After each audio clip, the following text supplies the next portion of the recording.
Bonjour tout le monde, aujourd'hui je vais vous parler des registres. Alors qu'est-ce qu'un registre?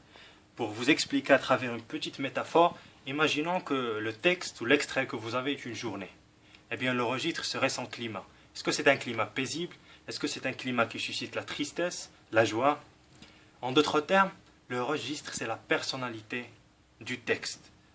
Il se définit par l'effet que le narrateur cherche à créer chez le lecteur.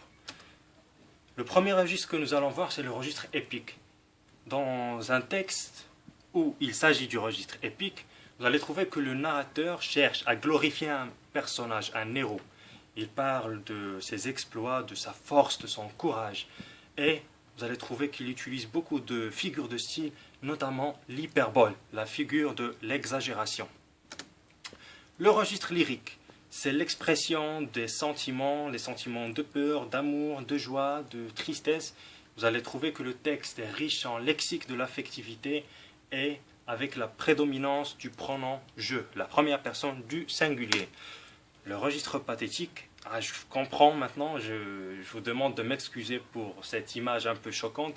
Eh bien, ce sentiment que vous ressentez maintenant est le même sentiment que vous allez ressentir à la lecture d'un texte où il s'agit du registre pathétique.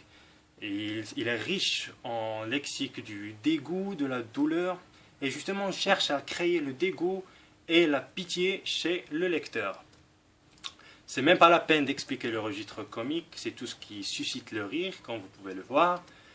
Pour le registre satirique, on cherche à critiquer, à dévaloriser une personne, une institution ou une catégorie sociale. On fait une peinture de tous les défauts, de toutes les imperfections d'une personne, comme je viens de dire, ou d'une catégorie sociale.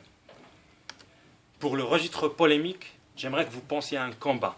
Non pas un combat de boxe, mais un combat verbal, un combat avec les mots. Je cherche à prouver que j'ai raison et que l'autre a tort. Pour le registre didactique, et comme vous pouvez le voir aussi, le narrateur cherche à transmettre une information. L'écrivain ou l'auteur du texte cherche à nous expliquer quelque chose, à nous enseigner quelque chose. Pour le registre fantastique, il s'agit de l'intrusion du fantastique dans le réel. Pensez à Cendrillon par exemple.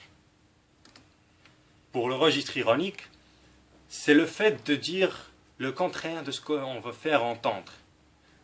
Il sert à critiquer, à se moquer. Vous allez ici trouver beaucoup de figures d'opposition, notamment l'ironie, l'antithèse et l'oxymore.